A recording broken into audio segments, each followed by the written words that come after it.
안녕하세요. 오늘은 보내주신 자료들 보면서 요즘 정말 뜨거운 암호화폐죠. 스테이블 코인에 대해 깊이 들어가 볼까 합니다. 네, 안녕하세요. 이게 뭐 최근 암호화폐 거래의 3분의 1 이상이라고 하니까 어마어마한 규모인데요. 네, 그렇죠. 판이 정말 커졌어요. 단순 투자 자산을 넘어서 이게 우리 실생활, 특히 네이버나 카카오 같은 이런 생활 플랫폼이랑 어떻게 연결될 수 있을지 그 가능성을 좀 집중적으로 파헤쳐 보려고 합니다. 네, 아주 중요한 포인트입니다. 이게 또 당신의 금융생활에 어떤 의미가 있을지 같이 한번 살펴보시죠. 네, 좋습니다. 스테이블 코인, 이름에서도 알 수 있듯이 가격 변동성을 확 줄인 그런 디지털 화폐죠. 안정적인 코인이다. 이런 뜻인가요? 맞습니다. 보통 달러 같은 법정 화폐나 아니면 금 같은 실물 자산에 가치를 딱 1대1로 고정시키는 방식이에요. 아, 1대1로. 네. 그래서 막 비트코인처럼 가격이 널뛰는 그런 문제를 피하면서도 블록체인 기술의 장점이 있잖아요.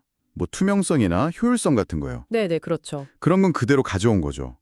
그래서 이제 단순히 투자보다는 실제 사용하는 사례가 점점 늘고 있습니다. 그렇군요. 가격이 안정적이라는 게 확실히 큰 매력이네요. 그럼 구체적으로 어떤 점들이 이 스테이블 코인의 성장을 이끌고 있나요? 특히 금융 시스템이 좀 불안정하거나 아니면 미국 달러 구하기가 좀 어려운 나라들이 있잖아요. 네네. 그런 데서 이제 대안적인 교환 수단, 또 가치 저장 수단으로 굉장히 주목받고 있어요. 아, 자국 화폐 대신에요? 그렇죠. 그리고 또 국경 간 송금할 때 이게 기존 금융 시스템보다 훨씬 빠르고 수수료도 싸거든요. 아, 그게 핵심이군요. 네. 이런 점 때문에 전 세계적으로 사용이 확 늘고 있는 거죠. 유동성 관리나 환율 변동 위험 회피 이런 데도 쓰이고요. 확실히 기존 금융의 어떤 빈틈을 파고드는 느낌이네요. 그럼 실생활에서 쓰이는 예시를 좀 더 구체적으로 들어볼 수 있을까요? 그럼요. 벌써 꽤 있습니다.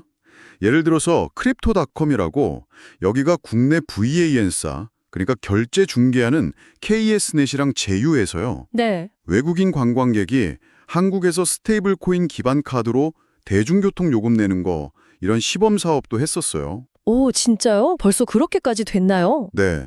홍콩의 니다페이 같은 경우는 아예 비자망을 써서 스테이블 코인으로 바로 결제하는 서비스도 하고 있고요. 와, 비자망을요? 네. 또 브라질 얘기를 안 할 수가 없는데 거기는 브라자 그룹이랑 콘두잇이라는 회사가 협력해서요. 법정화폐를 스테이블 코인으로 실시간 환전하는 시스템을 만들었어요. 실시간으로요? 네.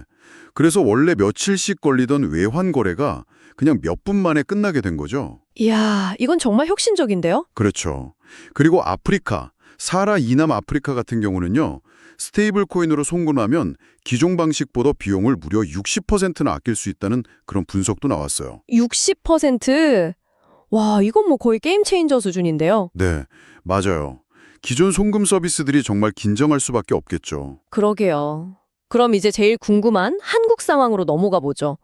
특히 네이버, 카카오 같은 이런 생활 플랫폼과의 결합 가능성, 이게 제일 궁금합니다. 네, 그게 핵심이죠. 사실 한국은 간편 결제가 워낙 잘 되어 있잖아요.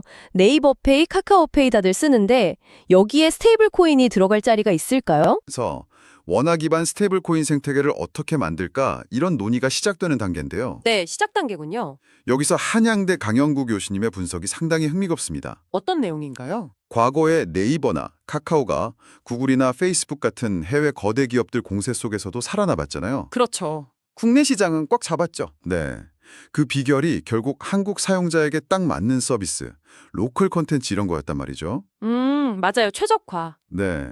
그것처럼 원화 스테이블 코인도 이미 수많은 사용자를 확보한 네이버나 카카오 같은 생활 플랫폼 안에 자연스럽게 녹아들어가야 성공 가능성이 높다는 거예요. 아, 별도 앱을 까는 게 아니라 그냥 쓰던 페이 앱 안에서요? 그렇죠.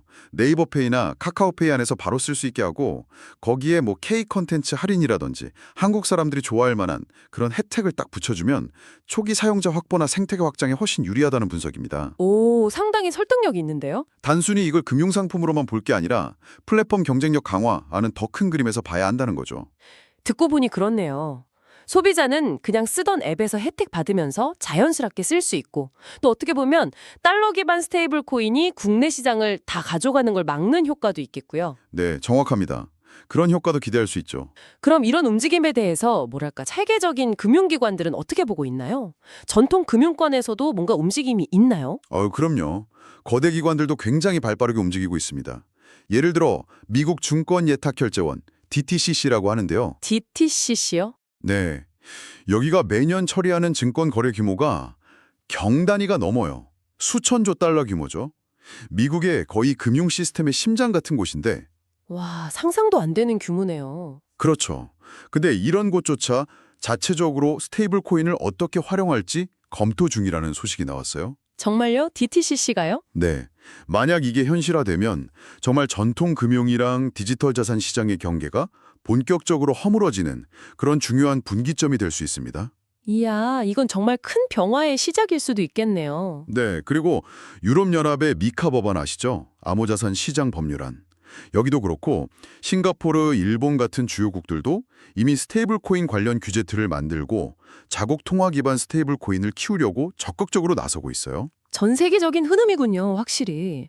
그럼 정리를 좀 해보자면 스테이블 코인은 이제 뭐 일부 투자자들만의 얘기가 아니라 국경 간 송금이나 결제처럼 우리 실생활 또 금융 시스템 자체를 바꿀 수 있는 그런 잠재력을 가진 기술로 봐야겠네요. 네, 맞습니다. 그렇게 봐야죠. 특히 한국에서는 네이버, 카카오 같은 익숙한 플랫폼을 통해서 우리 일상에 더 깊숙이 들어올 가능성이 커 보이고요. 네, 그 점이 특히 주목할 만하죠. 음. 물론 이게 마냥 장밋빛만은 아닐 텐데요.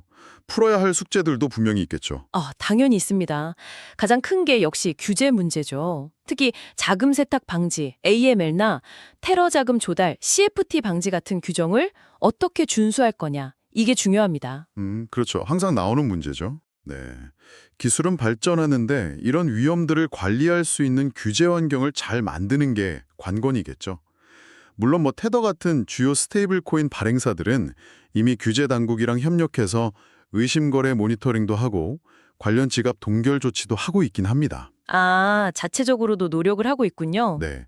결국은 이런 혁신의 기회랑 잠재적인 위험 사이에서 균형점을 잘 찾아가는 과정이 필요할 겁니다. 네, 오늘 이야기 들어보니까 스테이블 코인이 생각보다 훨씬 우리 가까이에 와 있는 기술이라는 생각이 듭니다. 그렇죠. 만약 당신이 매일 쓰는 네이버나 카카오 앱에서 원하기만 스테이블 코인으로 간편하게 결제하고 또 뭐 특별한 K 콘텐츠 할인 같은 혜택까지 받는 그런 미래를 한번 상상해 보시면 어떨까요? 네, 흥미로운 상상이죠. 이게 정말 단순한 상상으로 끝날지 아니면 우리의 금융생활을 실제로 바꿔놓을 현실이 될지 앞으로의 변화를 계속해서 주목해 볼 필요가 있겠습니다.